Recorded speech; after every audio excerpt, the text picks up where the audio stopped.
Afternoon, everybody. Wanted to make a quick video and show y'all what I do for my starting steeds this time of year in the spring. I start out with getting some cups from Food Line, party cups, clear ones. I get two different sizes. That's the bigger one. These are the smaller ones.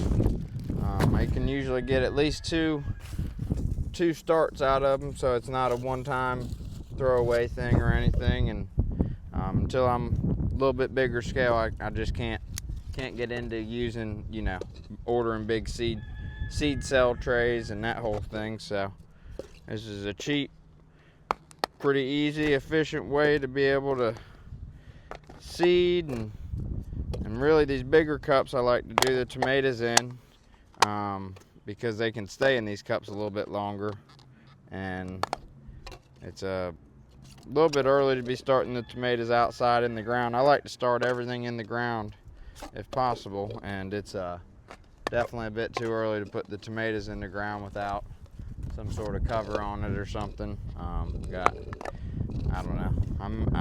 I'm not a professional, so don't take my word on it, but the way I like to do it is I like to start my tomatoes inside. So I've already got a few other ones started here. I've got my black cherry and my yellow pear started.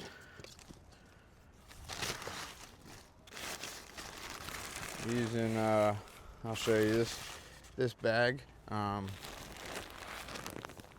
Used this in the past.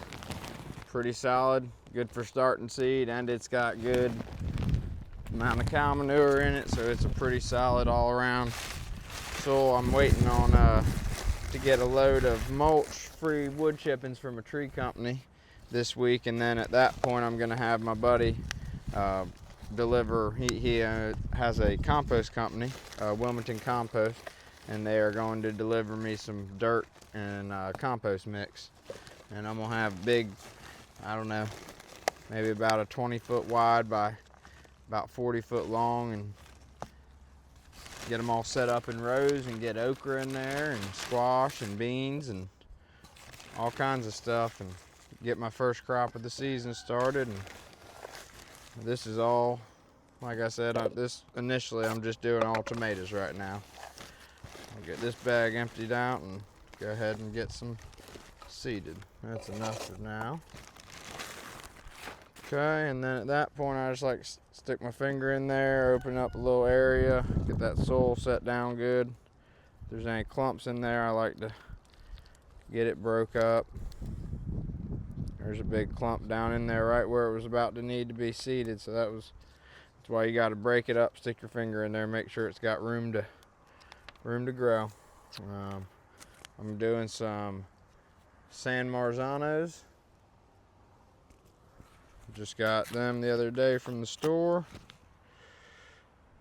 They're good for, I believe, making like pizza sauce and red sauce and that sort of thing.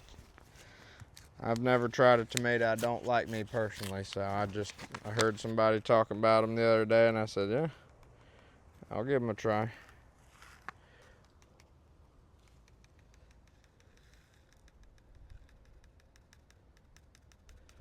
Usually try to get like, I don't know, maybe 2 or 3 in there.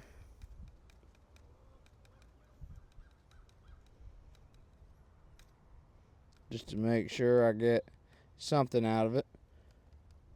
Hate to wait for it to germinate and find out nothing happened.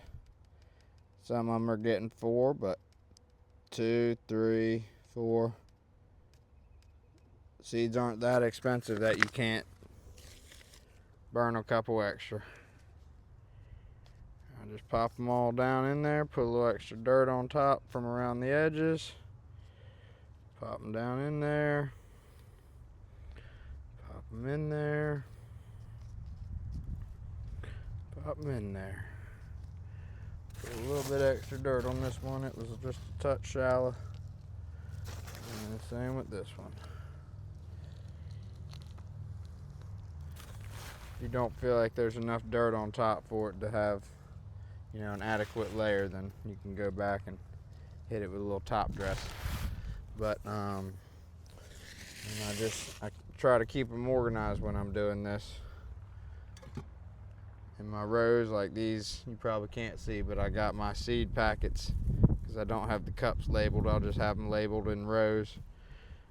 And might look silly using this old tea kettle, but I don't have my hose set up. I'm about to put in a shallow well this next weekend, and at that point then I'll have a more normal setup going with a hose and that whole sort of thing. But this is my water, some water from the duck pond, which is some of the best water that you can, or some of the best fertilizer, I guess you should say. It's immediately ready to use, where chicken and a lot of other poultry, you can't immediately use it on a crop because it's too powerful or too strong. And duck manure is not that way. It is a lot, I don't know, I guess it's not as, it's just different makeup. I don't really understand it, but just wanted to kind of show y'all. That's kind of how I do it in my rows. This is the one I just did, the San Marzano.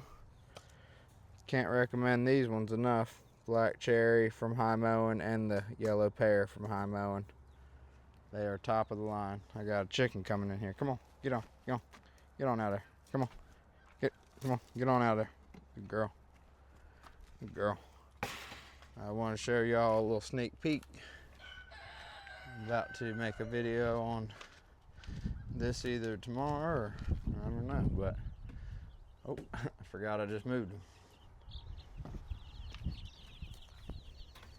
But stay tuned, we got some baby chickens on the farm. Next round of egg layers. Stay tuned.